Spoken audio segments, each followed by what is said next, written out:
She was crowning with twins when her husband texted, "Getting married in Cabo. You're on your own." But what happened next in that delivery room would make headlines around the world. The emergency room doors of St. Mary's Hospital burst open as Rachel Martinez collapsed against the intake desk, her whole body seized by another violent contraction.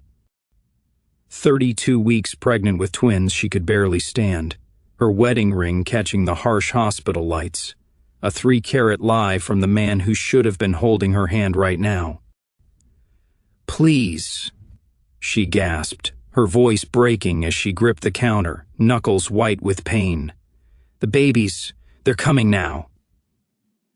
The intake nurse's eyes widened as she saw the blood beginning to pool beneath Rachel's designer maternity dress. This wasn't early labor. This was an emergency. 3 hours earlier, Rachel had called Bradley from their River Oaks mansion, begging, literally begging, him to come back from his business trip. The contractions had started like lightning strikes, nothing like the practice ones she'd felt before. Each one felt like her body was being torn in half. His response? Those 11 words that would destroy everything: getting married in Cabo. You're on your own. Divorce papers coming. Could you forgive this? Drop a comment below and let me know. The admission nurse wheeled Rachel toward the maternity ward at breakneck speed, shouting for backup. "Is anyone coming for you, sweetheart? The father? Family? Anyone?" Rachel's silence was her answer. Her mother, dead 5 years, no siblings, no real friends left after Bradley had systematically cut them all out of her life. And now, no husband. But it was worse than just abandonment. As the medical team rushed her toward the operating room, Rachel's phone buzzed with alerts from her bank. Insufficient funds, account closed, transaction denied. Bradley hadn't just left her. He'd emptied every account, canceled her insurance, even removed her name from the house deed, all while she was carrying his children. "Blood pressure's crashing," someone shouted. "These twins are in distress." Dr. Patricia Winters rushed in, took one look at the monitors and made the call: emergency C-section. Now, these babies won't survive if we wait. As they prepared to cut her open, alone and terrified, Rachel had no idea that in exactly 17 minutes, a billionaire stranger walking down that very hallway would hear her screams and make a decision that would change absolutely everything. Because sometimes, when one man walks away from his family, another man steps up to claim them as his own. 6 months earlier, Rachel Martinez had everything. Her interior design firm, Lux Interiors, had just landed a 7-figure contract redesigning Houston's most exclusive country club. She drove a white Mercedes G-Wagon, lived in a 9,000-square-foot mansion in River Oaks, and had married Bradley Thornton, the tech industry's golden boy who'd sold his first startup at 28 for $40 million. Their love story had been magazine-worthy. They'd met at a charity gala where Rachel was showcasing her designs. Bradley had pursued her relentlessly: private jets to Paris, surprise helicopter rides over the city, a proposal at the Amalfi Coast with a ring worth more than most people's houses. Every woman in Houston wanted her life. The pregnancy test changed everything in exactly 90 seconds. Rachel had stared at those 2 pink lines in their marble bathroom, her hands shaking with unexpected joy. At 32, after building her career empire, she hadn't planned on children yet. But this surprise felt like destiny, like the universe saying, "Now's your time." She'd actually laughed out loud, imagining Bradley's face when she told him. The 8-week ultrasound revealed twins, 2 perfect little heartbeats flickering on the screen. Rachel had immediately started crying. Happy tears, overwhelmed tears, grateful tears. She'd planned the perfect reveal: Bradley's favorite restaurant, champagne for him, sparkling cider for her, the ultrasound photos in a gift box that said Daddy X. But Bradley's reaction shattered her fairy tale in seconds. His face went from confused to furious as he stared at the ultrasound images. "This wasn't the plan, Rachel. You know I'm about to close the TechSun deal. I need focus, not distractions." Distractions. She'd felt her heart physically break. "Bradley, these are our children. Your children," he'd corrected coldly. "You're the one who forgot to take your pills." She hadn't forgotten anything. They'd been trying for 3 months. But suddenly Bradley was rewriting history, making her the villain in his narrative. The emotional abandonment started immediately. Late nights at the office became overnight trips. Weekend golf games stretched into entire weekends away. When she'd tried showing him the 20-week anatomy scan, 2 perfect baby girls, he'd barely glanced up from his laptop before saying, "Handle whatever needs handling, I'm busy building an empire." But the financial abuse? That was calculated warfare. First, he'd changed the passwords on their joint accounts for security reasons. Then her credit cards started getting declined. He'd lowered her limits to almost nothing. When she'd confronted him at his office, he'd laughed. Actually laughed. "You wanted this pregnancy, Rachel. You figure out how to pay for it. My money is for my investments, not your choices." She'd been 7 months pregnant when she'd discovered the truth about his business trips. His assistant, barely 23, fresh out of college, had accidentally sent an email to the wrong address. Hotel reservations in Cabo, the honeymoon suite, charges for couples massages, romantic dinners, matching jewelry. Rachel had confronted him that night and he hadn't even denied it. "Brittany understands my vision. She doesn't burden me with complications. Complications? I'm your wife. These are your daughters." "Not for long," he'd said, walking out with his suitcase. "My lawyer will handle the rest. That was 72 hours ago." Now, as the surgical team prepared to cut her open, alone and abandoned, Rachel realized the full scope of his betrayal. He'd been planning this for months, moving assets, hiding money, preparing to leave her with nothing while she was most vulnerable. But wait until you hear what happens in that delivery room. The operating room erupted into controlled chaos. Rachel's blood pressure had hit stroke levels, 167/110. The twins' heart rates were dropping with each contraction. Preeclampsia had turned into HELP syndrome, her liver beginning to fail, platelets crashing. "We're losing them," Dr. Winters barked. "Get her under now. These babies have minutes, not hours." As the anesthesiologist placed the mask over Rachel's face, her phone lit up one final time on the nurse's station. The message was visible to everyone. "Divorce papers filed. House is mine, premarital asset. You have 30 days to vacate. Already married Brittany here in Mexico. Don't contact me again. P.S. Changed my number." The nurse holding Rachel's phone actually gasped. "He sent this while she's dying?" Rachel heard it through the fading consciousness, tears streaming down her face as the anesthesia pulled her under. Completely alone, no one to call if she didn't make it, no one to hold her babies if she died on this table. But she wasn't as alone as she thought. 1 floor above, 40-year-old Lucas Kingston stood at his sister Catherine's office window, staring down at the ambulance bay. He'd built a $13 billion empire from nothing, owned 17 companies across 3 continents, and had just been named Forbes' Philanthropist of the Year. Yet tonight, he was just a brother visiting his sister during her night shift as a neonatal specialist. "Another emergency coming in," Catherine said, her pager going off. 32-week twins, mother in critical condition. HELP syndrome. Lucas knew that term. His mother had nearly died from it when pregnant with Catherine 35 years ago. "Is the father here?" Catherine checked her phone, her expression darkening. "Apparently he just sent divorce papers while she's in labor. He's in Mexico marrying his secretary." Lucas's entire body went rigid. The coffee cup in his hand cracked under his grip. "Show me," he said, his voice deadly quiet. They walked to the observation window. Through the glass, Lucas saw Rachel, alone, terrified, being prepped for emergency surgery. No family, no friends, no one holding her hand as she faced death. The scene hit him like a physical blow. Suddenly he was 5 years old again, watching his pregnant mother collapse in their kitchen, blood everywhere, no one to help because his father had abandoned them for his younger mistress. His mother had nearly bled out on their floor, while he'd tried to call 911 with shaking kindergarten hands. She'd survived, barely, but she'd never been the same. The medical bills had destroyed them. They'd lost everything while his father lived in a penthouse with his new family, protected by expensive lawyers and hidden assets. Lucas had spent 35 years turning that pain into purpose. His foundation had helped thousands of abandoned mothers, but he'd never been there at the actual moment of abandonment. Never been able to intervene when it mattered most. Until now. "I'm going in," he said. Catherine grabbed his arm. "You can't just watch me." And hit subscribe if you believe in karma.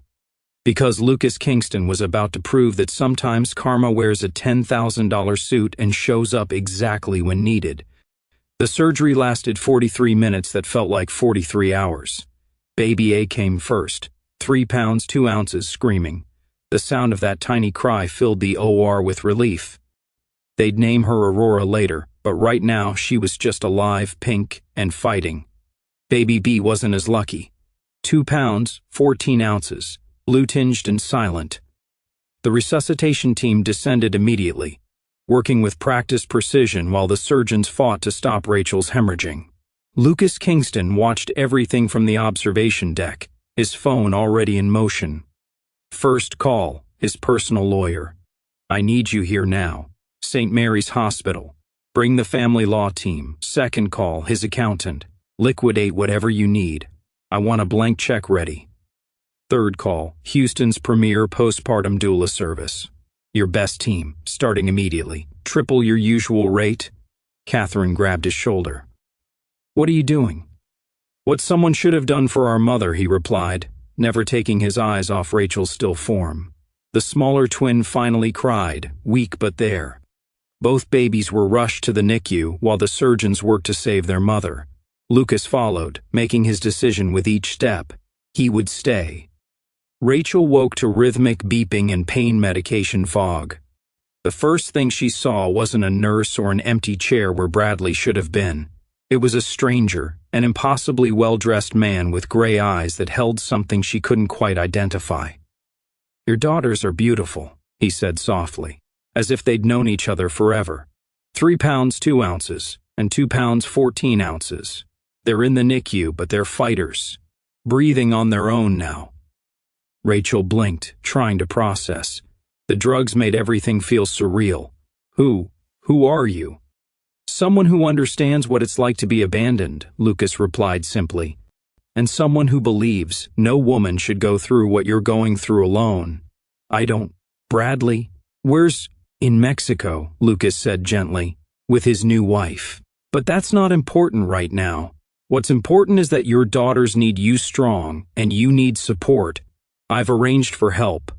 Over the next 72 hours, Lucas's presence became a constant that Rachel couldn't quite understand but desperately needed. He never overstepped, never presumed, but he was there. Every single moment that mattered. When she could barely hold the breast pump at 3 a.m., exhausted and sobbing, he held it steady without a word. When the NICU chairs destroyed her C-section incision site, he had orthopedic cushions delivered within an hour.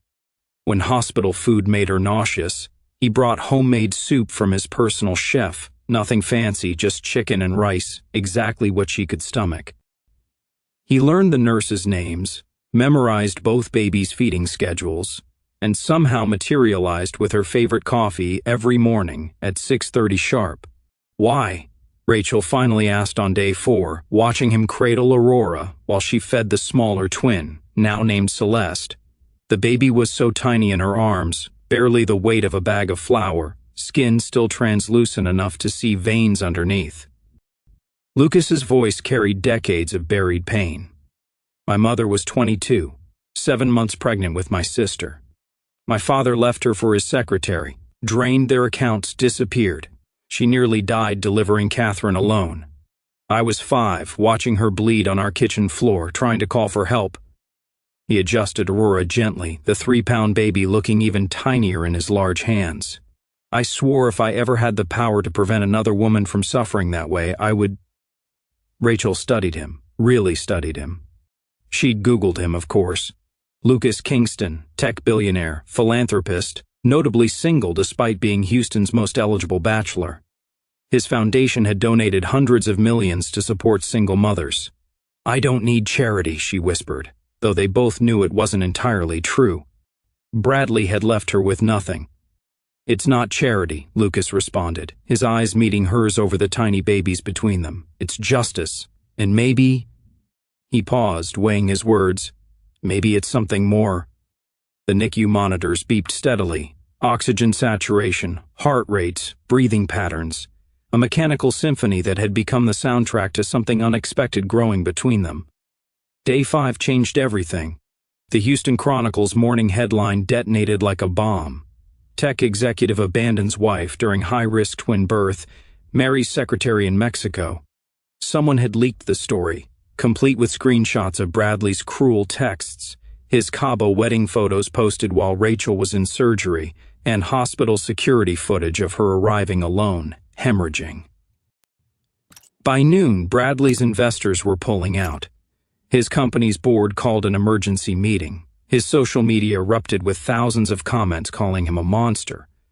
Poor Bradley the coward was trending nationally. He stormed into the NICU at 4 p.m., designer suit wrinkled from his rushed flight back, face twisted with rage. Brittany, his new 23-year-old wife, trailed behind, looking uncomfortable in her too-tight dress and fresh wedding ring. "What the hell have you done?" he snarled at Rachel, who was skin to skin with Celeste, the tiny baby's monitors still attached to her translucent chest. Before Rachel could respond, Lucas stepped between them, 6'3" of controlled fury in a $10,000 suit. "Mr. Thornton," Lucas's voice was dangerously calm. "You were in Cabo drinking champagne while your daughters were dying, while their mother almost bled out on an operating table. And now you're concerned about your reputation?" Bradley's face went red. "Who the fuck are you? This is none of your business." "I'm the man who was here," Lucas replied simply, holding her hand during emergency surgery, watching her fight for her life, sitting vigil while your daughters learned to breathe. "Those are my children. Children you called distractions." Rachel's voice cut through, stronger than she'd felt in months. She held Celeste tighter, the baby's 2-pound body fitting in one palm. "Children you refused to pay for. Children whose mother you left with no insurance, no money, no home." Bradley stepped forward aggressively. "You can't keep me from them. I have rights." "Rights?" a woman's voice interrupted. Bradley turned to find a wall of suits. Lucas's legal team had arrived. The lead attorney, a shark in Louboutins, smiled without warmth.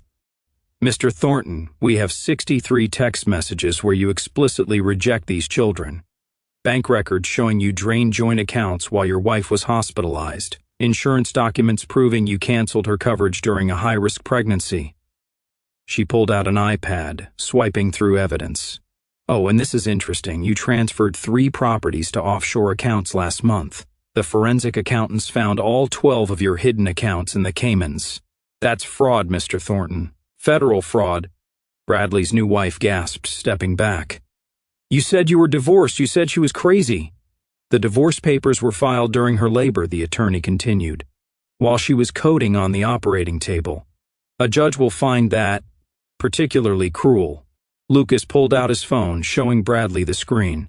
"Your board just voted. You're out as CEO, effective immediately. Your investors are suing for misrepresentation of character. And the district attorney? She's very interested in those offshore accounts."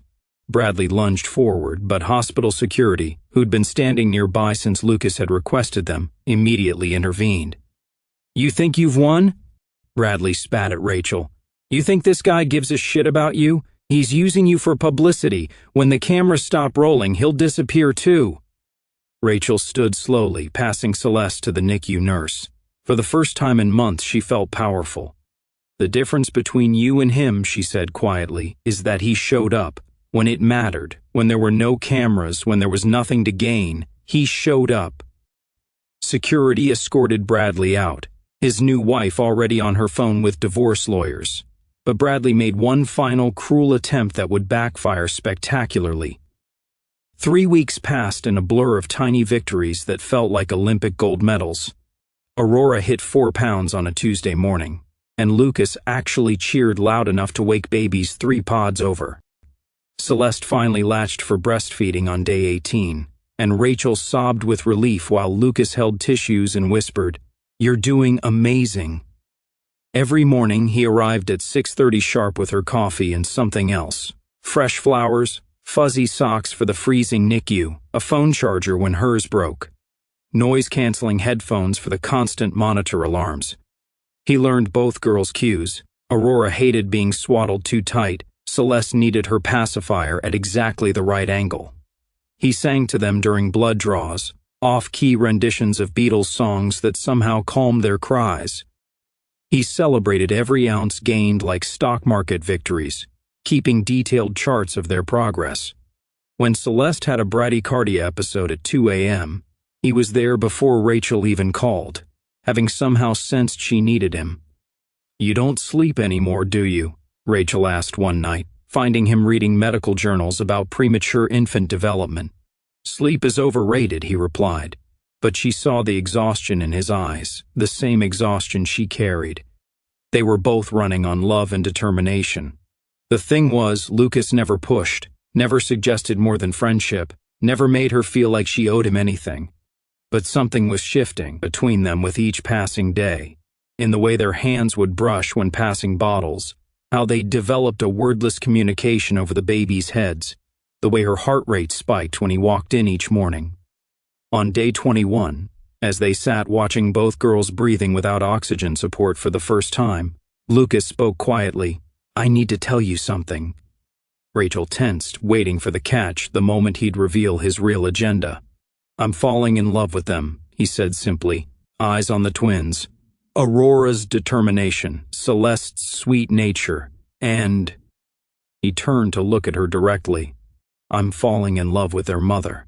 The woman who almost died bringing them into this world and still finds strength to fight for them every single day." Rachel's breath caught.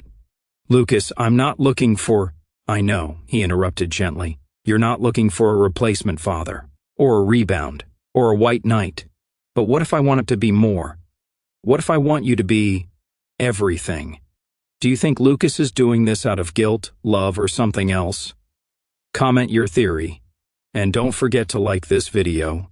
The custody hearing arrived 2 weeks after the twins came home, both finally hitting 5 pounds and thriving.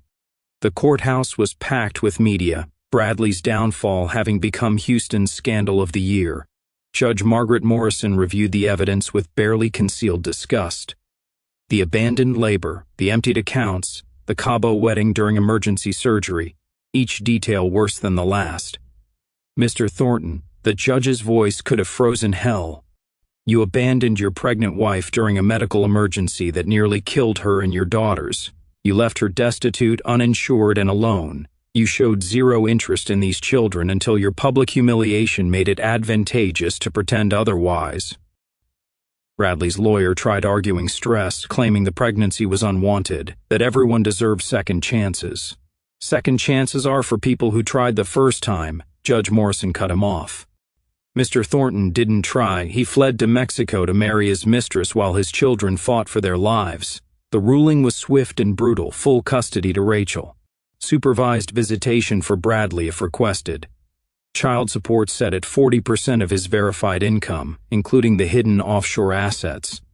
And then the final blow, the option for voluntary termination of parental rights, which would release him from support in exchange for complete legal severance. In the parking lot afterward, Bradley made his last stand. "You destroyed me for revenge," he hissed at Rachel. "My company's gone, investors pulled out, Brittany left me. You happy now?" Lucas stepped forward, Aurora sleeping against his chest in a carrier while Rachel held Celeste. "She didn't destroy you, Bradley. You destroyed yourself the moment you chose Cabo over delivery room." Bradley signed away his rights that afternoon. The Kingston estate gardens sparkled with thousands of fairy lights strung between oak trees, casting magical shadows across the lawn. Aurora and Celeste's first birthday party was intentionally small. Just the NICU nurses who'd become family, Dr. Winters, Catherine and her family, and the few true friends who'd emerged from the wreckage of Rachel's old life. 1 year. 12 months since that nightmare in the delivery room became a fairy tale she still couldn't quite believe. "Dada! Dada!" Aurora squealed, reaching chubby arms toward Lucas as he approached with her smash cake, pink frosting with edible glitter, because his girls deserved magic.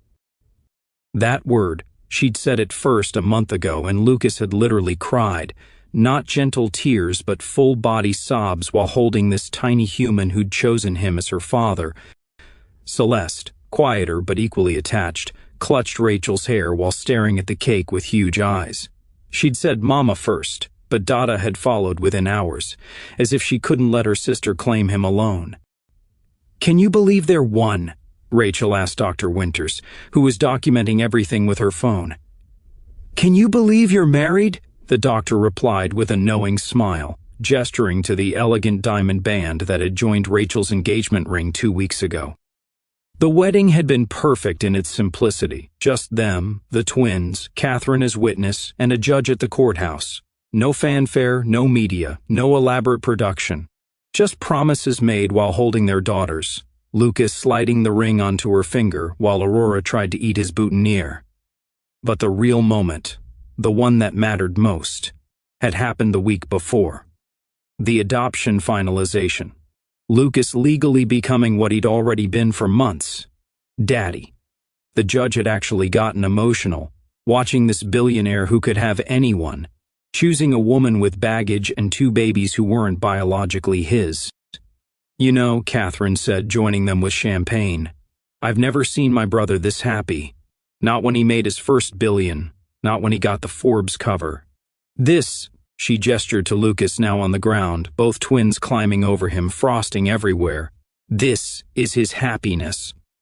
Rachel's hand drifted to her stomach, where baby number 3 was just starting to make their presence known. 8 weeks along, a complete surprise, but Lucas's reaction had been pure joy.